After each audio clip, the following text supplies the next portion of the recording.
Glenn Vella, l-ewwel net nifraħlek tas-suċċess li ksibt il-bieraħ fil-Concord fil-Festival Mużika. Mużika l-ewwel net l-emozzjonijiet tiegħek kemm kont qed tistenna li tirbaħ kif.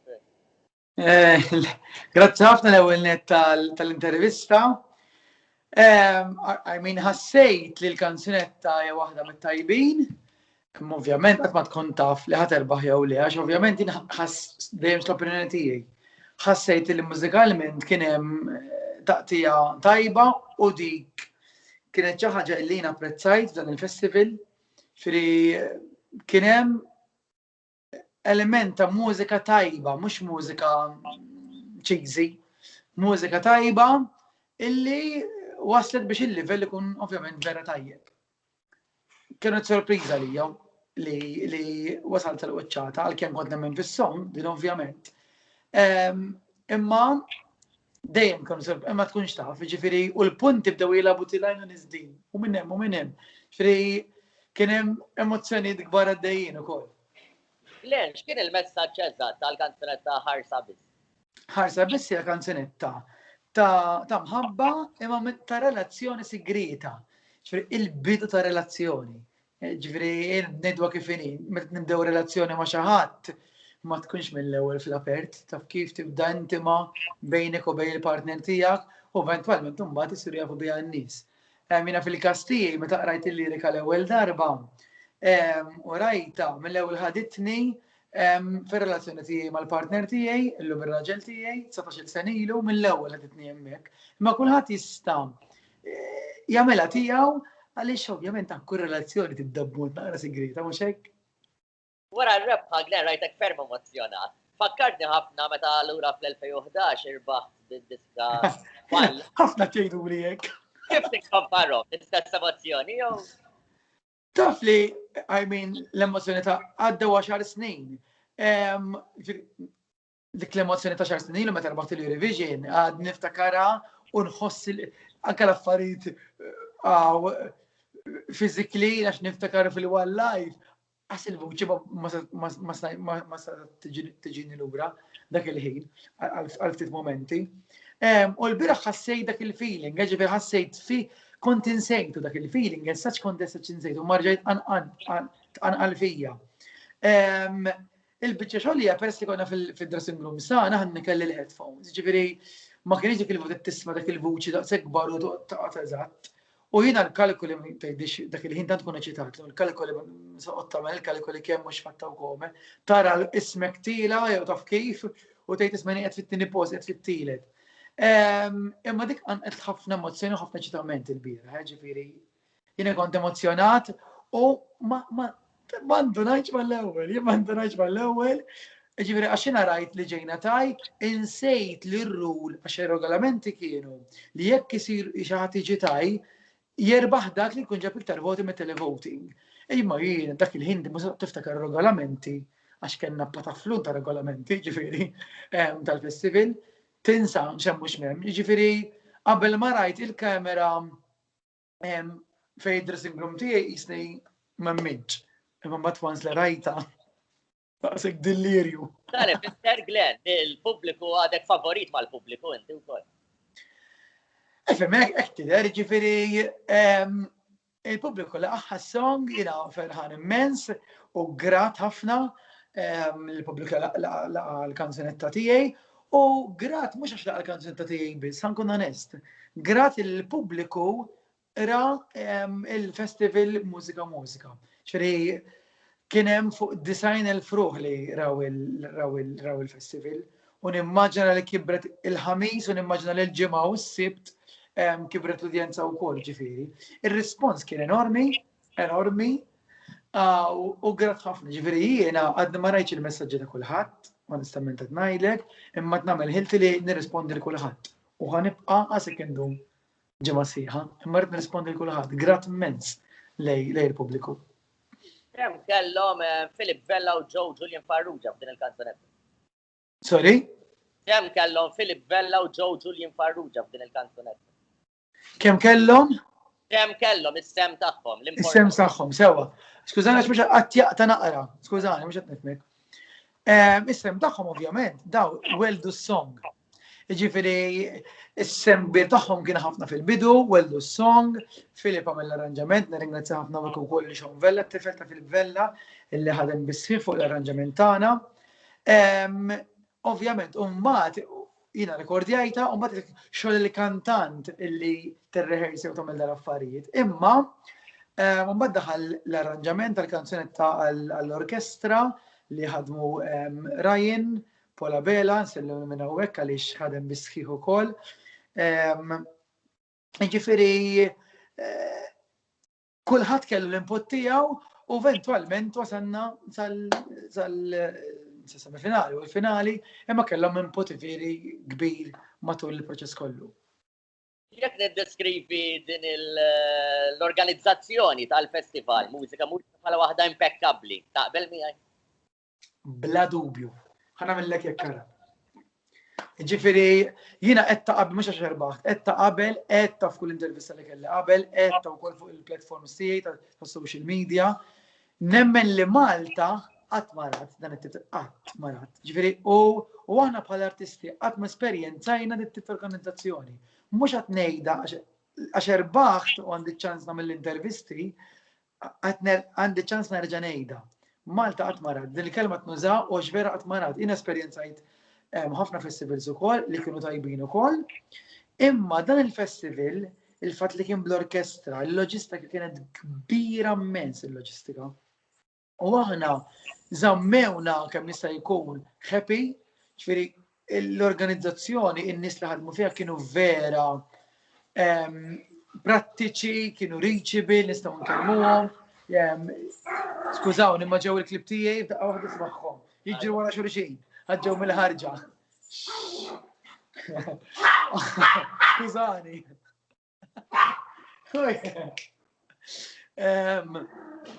Jiġifieri l-organizzazzjoni, skużani, ħanwaqqafhom naqra tax. Tuni ċans.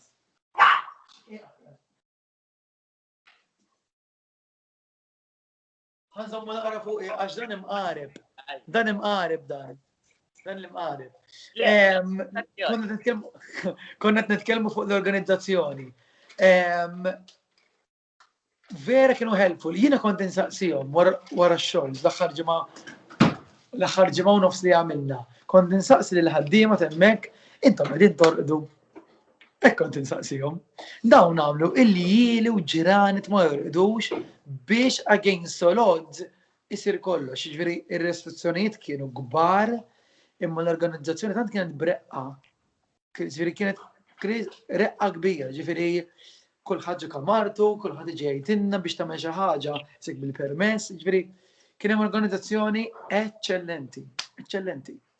Taqbel li jibqa' allura naħseb li taqbel li jibqa' jiġi organizzat kull sena. Jalla, bla dubju. Bla dubju. Ġifieri nemmen u nixtieq ġifieri li dan jibqa' jsir. I mean, jien naħseb l-organizzaturi Festivals Malta urew li nistgħu il-Maltin nistgħu ntellaw dat tip ta' konċerti bl-Orkestra Nazzjonali u li jkollna ħoss sabiħ għax ħafna jqogħdu lura forsi ċertu kanzunetti jridu jkunu bil-fors kellna rajna kanzunetti li mhumiex velid u jinstamaw ħoss vera sabiħ, ġifieri jisimgħu dak li jkun jassoċja l-orkestra ma' xi ħaġa beldi pereżempju taf kif. Imma kemm rajna illum hawn it-teknoloġija ġifieri tgħinna wkoll. Naħseb il-livell kien tal-bliħ, jiġifieri nemmen jalla jibqa' jsir. Ġifieri dan għalija għandu jibqa' nazzjonali, xi ħaġa tan-nazzjon u ngawdu u niċċelebraw il-kanzunetta Maltija. Ġifieri noħorġu ħarġu 20 kanzunetta bil-Malti ta' livell għoli ħafna. Ġifieri jalla jkollna 20 oħra kull sena. Jalla. Il-lirika Maltija, Glenn, kemm importanti li diski jindaqqu wkoll bil-Malti, għalkemm forsi ftit radios Malta jdoqqu bil-Malti, ma x'importanza għandu il-Malti? Kieku nista' jiena kieku għandi l-ridni fidi.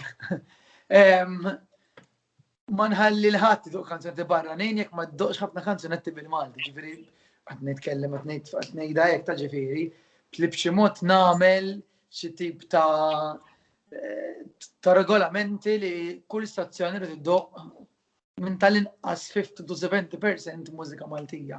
Illum m'hemmx skuża il-kanzunanti Maltin huma infarjuri inqas minn tal-barranin, dik qabel konna nismgħu ħafna x'il-livell ta' Malta u x'ir-recordings u x'l-arranġamenti. Illum stazzjon li ma jdoqx mużika Maltija superva, in my opinion, ma jdoqquhom. Ġifieri illum m'hemm skuża. Ġifieri għax dak li jkun ma jridx idoqqa il-kanzunanti Maltija u ma jridx jissapportja l-mużika Maltija, whatever. Minnaħa, ma nistax ngħid minn minnaħa tiegħi dejjem sibt appoġġ li jdoqqu l-mużika tiegħi mhux kull stazzjon imma da impossibbli tolqot kif taqbad tgħid il-kulħadd fid-dinja, ġifieri dik illum il-ġurnata tal-limta u l-esperjenza l-metni wkoll. Imma jalla l-istazzjonijiet idoqqu il-mużika Maltija kemm jista' jkun. Però Glenn, hemm kanzunetta bħal tiegħek tal-ogħla livell pereżempju li rbaħt biha u kanzunetta Maltin oħra.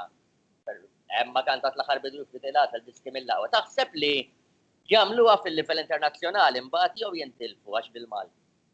Ifhimni, ħankun onest, jiena l-kanzunetta Maltija jekk trix taraw Malta, all right, għandi sħabi stess barranini kampatu l-bieraħ u rċivejt messaġġi minn għandhom ma fhmux kelma mill-festival imma ħadu pjaċir jaraw il-festival u jisimgħu l-mużika Maltija. Ġifieri il-barranin ukoll jieħdu pjaċir, issa tgħid li imma il-kanzunetta tiegħi irid nitfaħħa fuq livell internazzjonali, ħankun onest Christian ta' ngħidlek, jien li interessani l-mużika Maltija tiġi apprezzata hawn Malta. Xfirina il-kanzunetta Maltija għenidu ħarsa biss. Ma nasibx li titla fiċ-ċart tal-Ingilterra, I doubt it. U musa jkun hemm lok fejn titla, jekk jien rrid immur fiċ-ċarts tal-Ingliżi, noħroġ kanzunetta bl-Ingliż u nipprova nidħol fiċ-ċarts Ingliżi. You know what I mean, ġifieri il-kanzunetta Maltija jiena rrid tiġi apprezzata l-iktar mill-Maltin, ġifieri hemmhekk nkun inħaqt it-targets tiegħi. Issa jekk tieħroġ barra minn xtutna u nserda toġobhom barra minn xtutna, it's a bonus. Ma jfissirx għax il-kanzunetta tiegħi għad insemmi dejjem tiegħi biex nieħu l-eżempju. Ma tiġix apprezzata mill-Ġermaniżi, allura s-som tiegħi mhux tajba. Jiena interessani l-kanzunetta Maltija u l-lirika Maltija tiġi apprezzata mill-poplu Malti waħġi. Len, kontu kol parti mill-arranġament mużikali ta' Avenue Sky, għamil Juventur Fair. Mekkol, xini l-kompozitur ta' din-kanzunetta. Kompozitur. Kif ħassejtek li forsi kienet kompetizzjoni miegħek di? Kif ħassejtek? Le, ma kienitx tamma.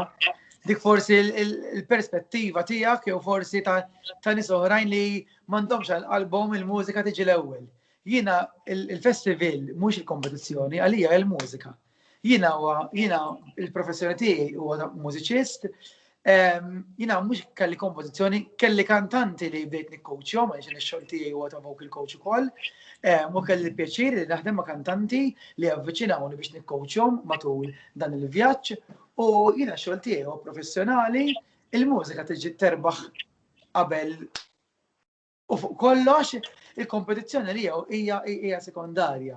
Ovvjament, tuħu pjaċir li terbaħ, ġifieri mhux qed ngħidlek li le, u dispjaċut li pereżempju bħal Avenue Sky li huwa kompożizzjoni tiegħi kantanti li kantaw live in harmony, kien hemm xi ġaġis qatt stawhom punt pereżempju, kollu dispjaċut, tkun dispjaċut, imma mod tittoqgħod tar-riżultat.